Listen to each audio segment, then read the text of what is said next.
My older glasses were much better. This one I have to clean them every 2 seconds.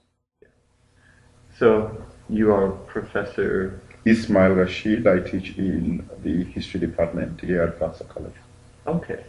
So last year there was a lot of controversy surrounding the Arab Spring, as it was called. I think there was a teach-in here, second semester at one point. Can you talk a little about that and the response that Vassar gave?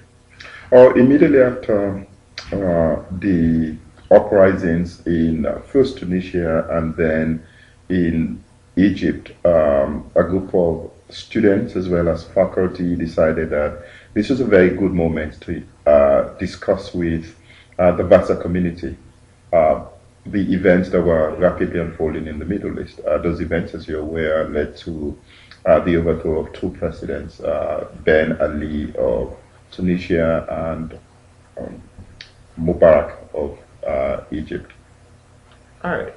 So what's been going on in Tunisia and Egypt since these uprisings occurred? Well, in both countries, I think one could say very quickly, there are two major things that have been going in terms of the political front. The first is that the regimes that are in power, the regimes that were the interim regimes, have embarked on a rather sort of long process of reforming the various constitutions in both countries to prepare for elections. The second process, of course, is the preparation for elections. Tunisian elections are going to begin anytime soon, I think about a month from now. And so I think preliminary Egyptian elections, I think those for the parliament. It doesn't mean that protest or social discontent in both countries have ebbed. As we know in Egypt, is that there have been ongoing process, first about the pace of the reforms. Second, there have been protests about the extent to which the present military regime was reaching out to people and including a variety of voices in the ongoing political reform process. There have also been disaffection about the pace of reform, especially in Egypt. Lastly, there's also been ongoing religious discontent. About a couple of days ago, you had people from the Christian community in Egypt who were basically, organizing funerals for members of their faith who had been killed in protest. Right. So this is, I guess, the third country that ended up having revolts with sort of a different animal in Libya. Do you have any sort of perspective on what's been happening there since Gaddafi left? Well,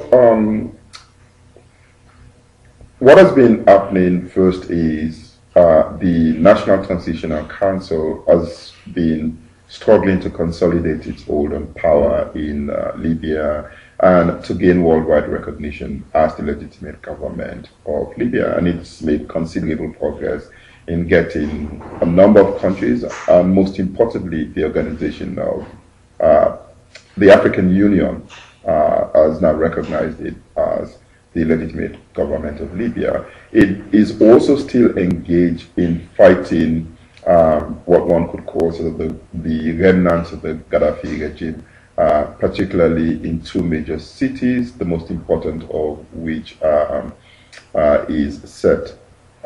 So fighting is going on in Sirte. The NTC has been able to basically seize a lot of ground in Sirte, and there's also Ben Walid, which is a much more smaller area. But there's still sort of a major issue of security in Libya. And the issue of security in Libya is especially for people from sub-Saharan Africa. Amnesty International just ran a news item yesterday saying that there's evidence of sustained and widespread abuse against people from sub-Saharan Africa, some of whom are suspected to be mercenaries who have fought on the side of Colonel Muammar Gaddafi. Right. Okay. Thank you very much for this interview, and we'll come to you for any questions we have about the Arabs.